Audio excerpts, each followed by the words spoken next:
Oi, turma. Do livro Edificando a Nação sobre Bases e Valores, Nídia Regina Limeira e André Souza Costa, no 12º texto de Direita, Feliz e Livre, a mulher que o feminismo não entende, por Priscila Costa, na 5ª parte, a felicidade da maternidade. Uma das premissas mais repetidas pelas correntes feministas atuais é de que a maternidade aprisiona. Para muitas ideólogas, ser mãe é estar subjugada por uma construção patriarcal que limita a autonomia feminina. Essa narrativa, reforçada por décadas de militância acadêmica e cultural, tenta transformar a maternidade, que acredito ser um dom sagrado, em sentença de fracasso, de fim da linha profissional e de dependência financeira. Mas quando dizem que a maternidade é constituída só de peso, estão nos roubando o direito e a felicidade de exercermos esse papel com alegria. É claro que não podemos ignorar tudo o que envolve gerar, gestar, dar à luz e criar um filho. É trabalhoso, é desgastante e envolve muita entrega, muito investimento de tempo, de dinheiro e do próprio corpo. Mas hora nenhuma podemos associar a maternidade à prisão ou à infelicidade. É claro que existem mulheres que sofrem com a chegada dos filhos, que são abandonadas pelos maridos, que não têm rede de apoio, que perdem os empregos após o fim da licença maternidade, que passam dificuldades, que veem os planos mudarem depois de um teste de gravidez positivo, que adoecem. Mas não podemos responsabilizar a chegada de um filho pelos efeitos adversos que são provocados por uma parcela da sociedade adoecida que não valoriza a maternidade e abandona as mães quando elas mais precisam. O feminismo diz que a mulher precisa ser libertada do fardo da gestação para que ela possa produzir e se realizar profissionalmente, como se fosse possível alcançar o sucesso numa carreira sem ter de quem cuidar. No entanto, esta é uma armadilha sutil e egoísta que vende a ideia de que só existe poder ou realização onde há produção financeira. A mulher que decide abrir mão do trabalho para priorizar o lar ficar com os filhos, nem que seja temporariamente para acompanhar o crescimento de bebês, é frequentemente ridicularizada como alguém sem ambição. Mas, se a ambição dela for se doar no núcleo da sociedade onde ela é insubstituível, que é o seu lar, essa escolha não teria valor? Cresci compreendendo a maternidade como um dom, missão e bênção, e não como um peso. Enquanto o feminismo tenta desconstruí-la, apontando apenas os desafios inerentes ao criar pessoas destacando somente as partes mais difíceis da jornada, eu acredito que a maternidade é coroa. Penso também que, em vez de somente criticar o feminismo, deveria defender que o exercício da maternidade seja mais leve para todas, para que nenhuma mulher sinta que precisa abrir mão dessa parte da identidade para se considerar livre, porque a sociedade que marginaliza a mulher, a mãe, na verdade não liberta a mulher. Ao contrário, a abandona. Mesmo em meio a tanta propaganda feminista, surge um dado interessante apresentado por um levantamento da Gazeta do Povo em 2023 que mostrou que, após a pandemia, cresceu o número de mulheres que voltaram a desejar a expansão da família como projeto de vida. Um sinal que o vazio existencial causado por uma cultura utilitarista começa a ser percebido. Outros dados cruciais nos contam que no Brasil 40% das mulheres entre 30 e 35 anos se arrependem de postergar a maternidade, segundo o Datafolha. Nos Estados Unidos, um estudo no jornal of American Physicians mostra que mulheres que abortaram têm 3 vezes mais chances de depressão. Infelizmente, as mentiras do feminismo têm sérias consequências. Ao contrário do que prega a ideologia feminista, ser mãe não me aprisionou, me fortaleceu e me trouxe uma causa para lutar. E sei que, apesar dos meus privilégios, não sou a única a se sentir assim. A minha história como vereadora e como deputada foi vivida gestando 3 dos meus 4 filhos. Cada movimento deles dentro de mim me recordava o que estava em jogo quando subíamos à tribuna. Vidas reais, futuros, possíveis, existências que merecem proteção.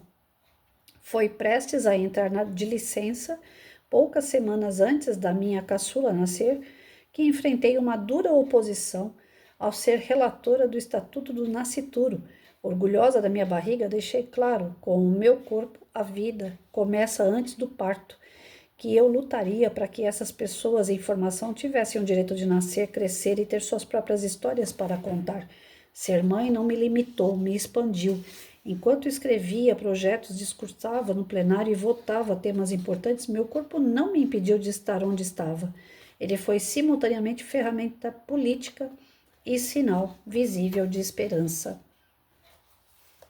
No livro, escrito pela deputada de Santa Catarina, Ana Campagnolo, ela explica com precisão: o feminismo moderno prega a libertação da mulher na maternidade como se isso fosse possível, sem desumanizá-la. A maternidade é constitutiva do ser feminino, negá-la é um atentado à própria natureza da mulher. O que está em jogo, portanto, não é a liberdade da mulher, mas sua identidade. Porém, aqui faço um importante alerta: a maternidade não se restringe à biologia. Somos chamadas a gerar vida em outros sentidos que extrapolam os nossos ventres. Podemos maternar por meio da adoção de crianças e adolescentes que não têm um lar, por meio do cuidado de outras pessoas que precisam de acolhimento para além da família de origem, por meio do acolhimento e do discipulado de quem não tem com quem se aconselhar.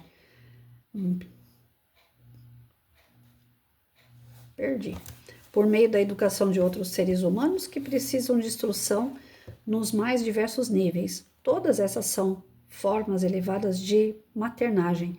Madre Teresa de Calcutá, por exemplo, foi mãe dos pobres sem ter filhos biológicos e nos mostra esse caminho. Sei que existem mulheres que militam ou rejeitam a maternidade por causa das histórias que viveram, das condições adversas e traumáticas que presenciaram. Afinal, nem todo lar é funcional, nem toda família é um berço só de acontecimentos felizes. Mas precisamos olhar para as realidades nas quais existe a possibilidade de mudança e de se fazer diferente do qual foi aprendido. A minha história com a maternidade e com o casamento confirma que é possível romper os padrões de dor do passado para construir famílias saudáveis e funcionais. Meu marido, por exemplo, precisou superar os traumas de uma infância marcada pela ausência paterna, ainda que o pai dele nunca tivesse se separado da mãe. A transformação só foi possível quando ele escolheu abraçar sem reservas a missão que a chegada dos nossos filhos lhe incumbiu. E foi a paternidade, não a fuga dela, que o curou. Quando nossa primeira filha nasceu, ele me confessou com lágrimas: agora entendo o que meu pai perdeu. A vida tem esse poder restaurador. A paternidade dele, aliada à minha maternidade, tem criado pessoas com propósitos e tem deixado um rastro de esperança para quem cresceu sem boas referências. Acredito que para a maternidade floresça com leveza e alegria, é indispensável que os homens estejam ao lado das mulheres, não apenas como pais presentes, mas como parceiros na rotina da casa, da educação dos filhos e da construção de um lar. O chamado à paternidade não é apenas biológico, é também espiritual, emocional e cotidiano. O homem que participa ativamente, que serve, que cuida da esposa e dos filhos, não apenas alivia a carga daquela com quem se casou, mas ensina a todos que o amor também se expressa no exercício da responsabilidade. As crianças precisam de mães e pais, precisam de referências. Famílias felizes são aquelas que compreendem que o lar não é um campo de sacrifício unilateral, mas uma construção em parceria, pouco individualismo e muita cooperação. A mulher que sabe que pode contar com seu marido se sente fortalecida para exercer sua paternidade com liberdade. O homem que participa ativamente da criação das crianças não perde autoridade, ganha nobreza, e os filhos, ao verem seus pais juntos na missão de amar, crescem mais seguros, mais saudáveis e mais esperançosos e chegam à sociedade como cidadãos melhores. Portanto, ser mãe e pai não são tarefas que correm em linhas paralelas, mas vocações que se entrelaçam no propósito de formar vidas e deixar um legado. Assim, a maternidade não será exercida ou vivida como um peso, mas como parte de uma missão familiar compartilhada com quem escolhe amar ativamente. Quando há cooperação, a jornada de criar filhos se torna mais leve, mais humana, mais alegre, seja ela vivida em tempo integral ou dividida com o exercício profissional. Assim, a alegria pela escolha por ter filhos não nos é roubada, mas é alimentada por aqueles que entendem a importância e o valor de uma família forte para a formação de uma nação próspera e livre. Olha, gente, é um desgaste esse debate se deve ou não ter filho, né? A questão do aborto é um desgaste, é um debate assim que não leva a lugar nenhum.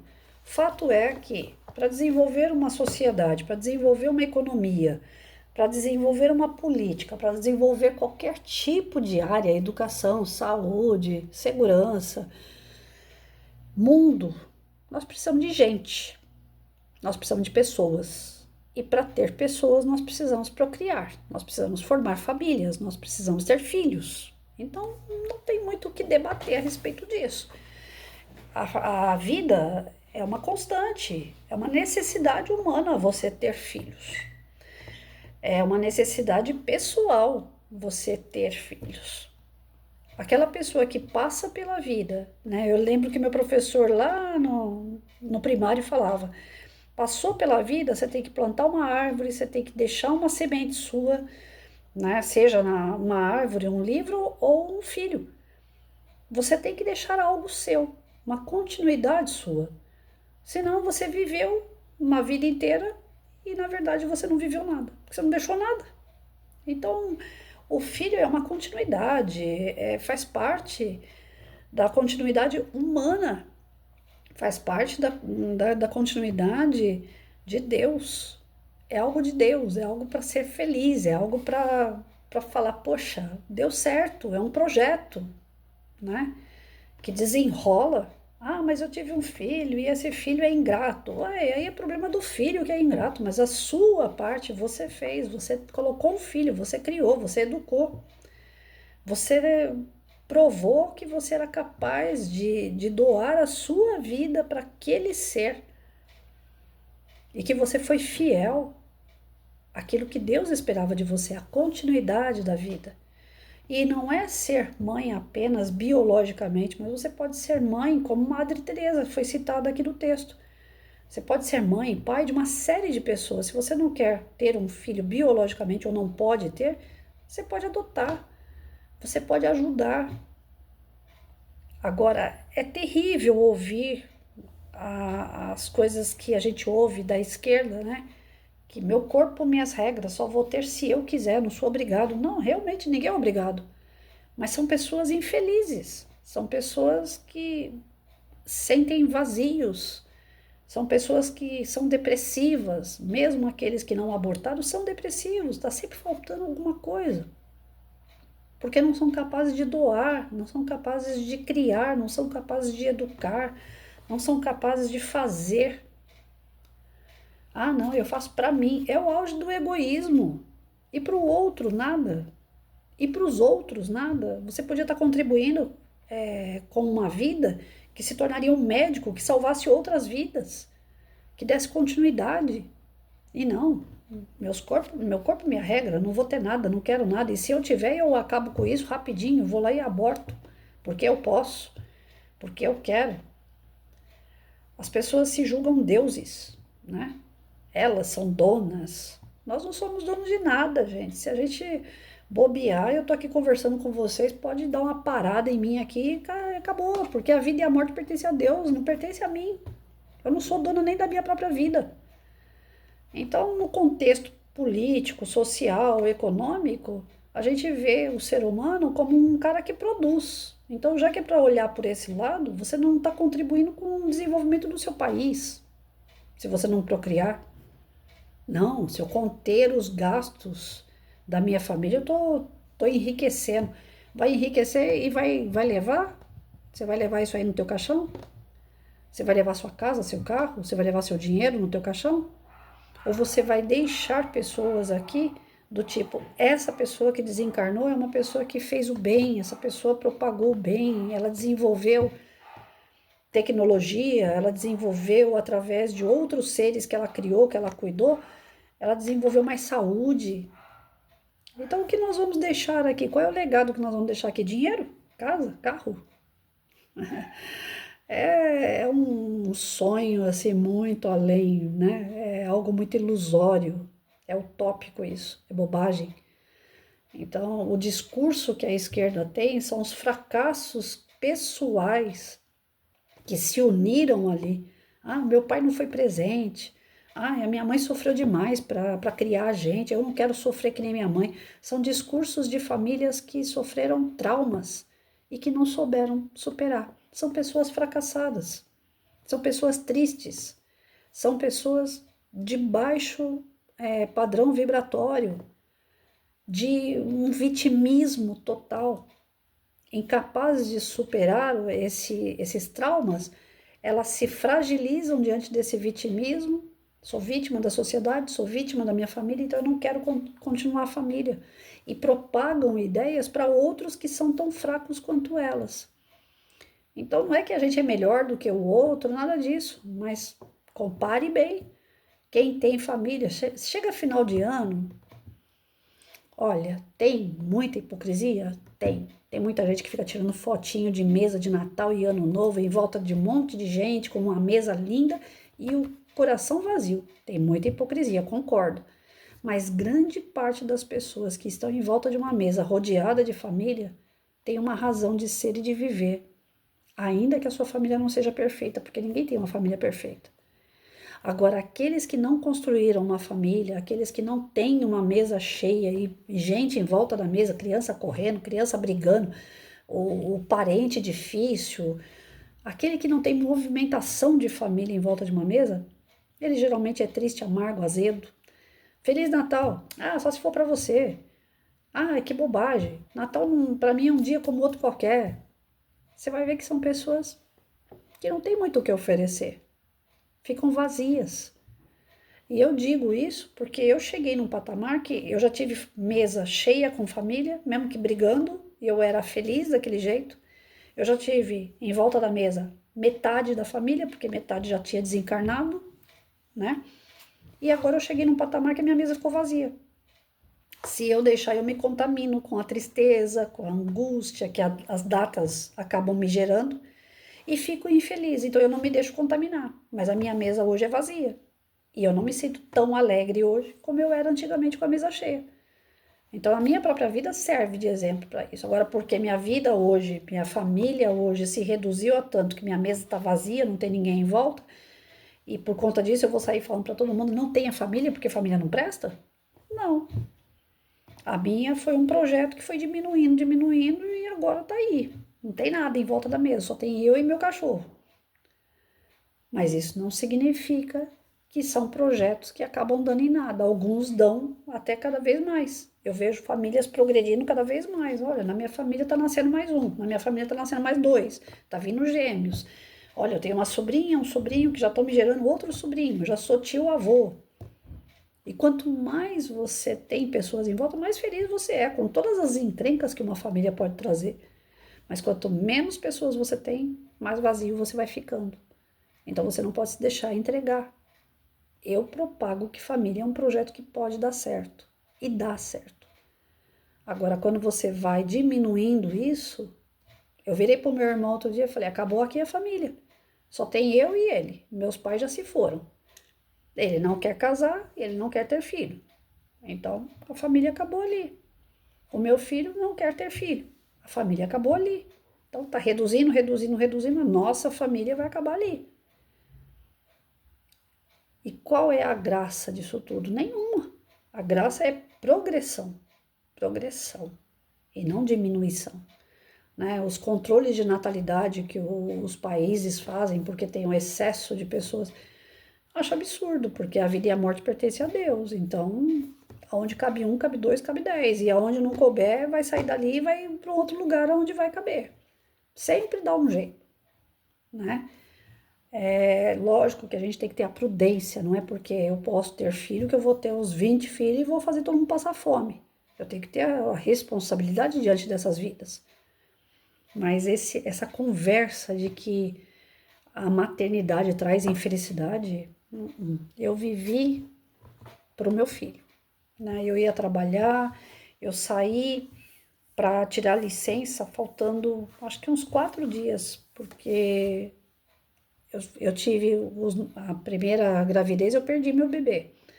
Aí, quando foi a segunda, foi tudo controlado pelo médico. O médico falou assim: olha, já tá chegando perto do dia, eu precisei fazer o parto cesárea. E aí, o médico falou assim: olha, você precisa de um descanso antes do dia. Aí eu falei pra ele: tá bom, uns 4 dias antes tá bom, né? Porque tá tudo certo. Eu não tô sentindo nada demais. Eu trabalhei faltando até uns 3 dias antes de ir pra mesa de cirurgia. Eu ia com a barriga desse tamanho. E aquilo me motivava, né? A criançada com quem eu trabalhava, a molecada adorava passar a mão na minha barriga. Era carinho para tudo que é lado. Cuidado, professora, subir a escada. Cuidado, professora, descer a escada. Então você é paparicado, você é cuidado, né? É um momento muito gostoso de você ter pessoas em volta que olham para você e para o teu filho o tempo todo. Você chega em casa, o marido te paparica. Você quer isso, você quer aquilo, cuidado com isso, cuidado com aquilo. Mesmo que tenha aqueles momentos, né? Olha a toalha molhada em cima da cama, aqueles atritos de marido e mulher, se supera mais rápido, porque você tem um filho, você tem que dar exemplo pro teu filho. Então, um filho é uma bênção. Quando tudo desabou na minha vida em um determinado período, o que me segurou? O amor ao meu filho. Não, eu vou lutar, eu vou conquistar, por ele eu faço qualquer coisa. Um filho incentiva.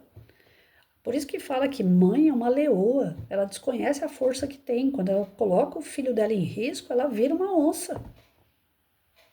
Aí vem o pessoal e fala: não, maternidade, ela tolhe a vontade do ser humano, ela poda nada. Pelo contrário, ela abre a gente de uma forma que tudo, a gente tem uma visão, a gente está preparado para tudo. Parece que, por mais que as adversidades venham, elas se tornam efêmeras, porque você quer passar aquilo ali para proteger o teu filho, para dar o melhor para o teu filho. Então, ser mãe é algo assim muito grandioso, é algo extraordinário, é mágico, né? Outro dia, meu filho vai fazer 29 anos. Outro dia eu estava vendo assim as necessidades dele ainda, algumas coisas que precisam ser ajustadas. E as pessoas às vezes veem: ah, mas ele já é de maior, já é um homem. Eu falo: é um homem, é de maior, mas é meu filho. É simples assim. Não tem muito o que justificar. É amor de mãe. É um amor que é inexplicável. E tem gente que vem com aqueles blá blá blá, né? Não, meu corpo, minha regra, vírgula. Porque quando você é mãe, você esquece até que você tem corpo. Você realmente vive pelo outro e faz o que você pode e o que você não pode pelo outro. Você se doa. Você, enquanto ser humano, você se desenvolve demais. Você cresce demais em razão da vida do outro, né? É algo assim que, sinceramente, eu não sei nem como explicar direito. Eu falo que nem a NASA explica direito o sentimento de uma mãe. É extraordinário. O filho pode falar, fazer o que quiser. A mãe perdoa, a mãe releva. E quando chega lá na frente, o filho olha, depois de tudo o que ele fizer, ele olha lá para trás e ele fala assim: poxa, minha mãe não largou minha mão. Minha mãe me ajudou. Minha mãe esteve comigo. Cria aquele elo assim tão forte que ninguém destrói. Aconteça o que acontecer, pode ter os entraves que for. É um sentimento maravilhoso de ser mãe, né? Então vem a esquerda e quer quebrar tudo isso, dizendo que não tem que ser mãe, ou seja, impedir o nascimento significa acabar com tudo. Acabar com o lado político, social, econômico, de vida, desenvolvimento espiritual, acaba com tudo, acaba com a vida. O cara teve o direito de nascer, mas ele não quer dar o direito de outros seres nascerem. Não é o auge do egoísmo? É por isso que eu falo, não tem muito o que comentar.